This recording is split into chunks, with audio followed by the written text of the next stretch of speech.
Ahmadpur Katwa railway passengers অ্যাসোসিয়েশনের পক্ষ থেকে মাননীয় রাষ্ট্রপতির কাছে একটি চিঠি পাঠানো হয়েছে। চিঠিতে আহমদপুর থেকে হাওড়া অথবা শিয়ালদা ভায়া আহমদপুর, লাভপুর, কাটোয়া রুটে একটি সরাসরি ট্রেন চালুর জোরালো দাবি জানানো হয়েছে। অ্যাসোসিয়েশনের দাবি, এই ট্রেন চালু হলে এলাকার বাসিন্দাদের আর 26 কিলোমিটার দূরে গিয়ে ট্রেন ধরতে হবে না। বর্তমানে যে 4টি প্যাসেঞ্জার ট্রেন চলাচল করছে সেগুলি সময়সূচির কারণে সাধারণ যাত্রীদের বিশেষ কাজে আসছে না বলেও অভিযোগ তোলা হয়েছে। ফলে নিত্যযাত্রী, ছাত্রছাত্রী ও কর্মজীবী মানুষ চরম দুর্ভোগে পড়ছেন। অ্যাসোসিয়েশনের পক্ষ থেকে জানানো হয়েছে, আগামী ফেব্রুয়ারি মাসের মধ্যে দাবি পূরণ না হলে তারা আমরণ অনশনে বসতে বাধ্য হবেন। এই দাবিকে ঘিরে এলাকায় তীব্র আলোড়ন সৃষ্টি হয়েছে। হঠাৎ করে আসার কারণ যে আমরা দীর্ঘদিন ধরে আন্দোলন করে যাচ্ছি 2021 সাল থেকে। আমাদের মেন দাবি ছিল কলকাতা যাওয়া আসা ট্রেনের, কিন্তু রেল দপ্তর আমাদের কথা আজও পর্যন্ত মানেনি। আমরা বহুবার চিঠি দিয়েছি মাননীয় প্রধানমন্ত্রী, মাননীয় রেলমন্ত্রী, ডিআরএম, জেনারেল ম্যানেজার এবং নেতা মন্ত্রী থেকে এমপি এমএলএ সবাইকে আমরা জানিয়েছি। কারণ হচ্ছে আমাদেরকে 30 কিলোমিটার দূরে ট্রেন ধরতে যেতে হয়।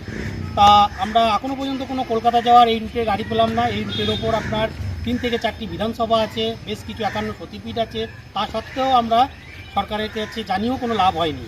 তা আজকে আমরা বাধ্য হয়ে মাননীয় রাষ্ট্রপতির কাছে আমরা চিঠি তুলে দিচ্ছি।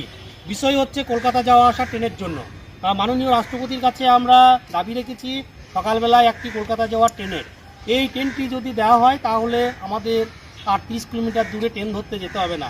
ওনাকে আমরা জানিয়েছি, এর আগে প্রাক্তন রাষ্ট্রপতি প্রণব মুখোপাধ্যায়ের উদ্যোগে আহমদপুর কাটোয়া রেলপথ তৈরি হয়েছিল। 1917 সাল থেকে ন্যারোগেজ রেলপথ ছিল আমরা যেটুকু জানি। তা পরবর্তীকালে প্রণব মুখার্জি এবং মাননীয় রেলমন্ত্রী মুকুল রায়ের হাত ধরে আহমদপুর কাটোয়া রেলপথের বটগেজ হয়েছিল। কিন্তু নামমাত্র একটি ট্রেন চালাতো 2018 সাল থেকে। আমরা লাগাতার যুদ্ধ করার পর আইনিভাবে 1 থেকে 4টে ট্রেন হয়েছে, কিন্তু সেই ট্রেনগুলো কোনো কাজে লাগে না। কেন কাজে লাগে না? টাইমগুলো সঠিকভাবে নেই। যেখানে আহমেদপুর একটি জংশন স্টেশন, সেই ট্রেনগুলোর সাথে কোনো কানেক্ট নেই। তাই আমরা বাধ্য হয়ে আজকে মাননীয় রাষ্ট্রপতির দরবারে এই চিঠি তুলে দিচ্ছি এবং দেশের সরকারের কাছে আমরা জানাচ্ছি, যদি ফেব্রুয়ারি মাস পর্যন্ত যদি কোনো ট্রেন কলকাতা যাওয়ার না চালু হয় তাহলে আমরা অনির্দিষ্টকালের জন্য আহমেদপুর কাটোয়ার মধ্যে যে কোনো লাভপুর কিন্নার স্টেশনে অনির্দিষ্টকালের জন্য আমরা অনশন অবসানে বসবো। এছাড়া আমাদের আর কোনো উপায় নাই। এটাই আমরা সরকারকে জানাচ্ছি, অবিলম্বে যেন আমরা কলকাতা যাওয়ার একটি ট্রেন পাই, এটাই আমরা দাবি রাখছি। সুবীর সেন, লাভপুর। আমরা মাননীয় রাষ্ট্রপতির কাছে এই চিঠি তুলে দেবো এবং বাই পোস্টের মাধ্যমেও পাঠিয়ে দেবো। তা আমরা অনুরোধ করছি মাননীয় সরকারের কাছে অবিলম্বে একটি ট্রেনের ব্যবস্থা করুন রামপুরহাট থেকে হাওড়া ভায়া কাটোয়া আহমদপুর ব্যান্ডেল হয়ে মাহফুল্লারা নামে এই ট্রেনটি আমরা সরকারের কাছে আবেদন জানিয়েছি। কারণ এই রুটের ওপর বেশ কিছু তীর্থক্ষেত্র আছে। এই বিষয়ে আমরা একটা রেলকে লিখিত এর আগেও বহুবার জানিয়েছি, প্রধানমন্ত্রী দপ্তরেও চিঠি দিয়েছি এবং আজকে মাননীয় রাষ্ট্রপতির কাছে এই চিঠি আমরা তুলে দিচ্ছি যে সকাল ও সন্ধ্যার দিকে আপ ডাউন কলকাতা যাওয়াটা ট্রেনের দাবি। সে হাওড়ায় হোক বা শিয়ালদায় হোক, সেটা কোনো আমাদের বিষয় নেই, আমাদের একটি ট্রেনের প্রয়োজন।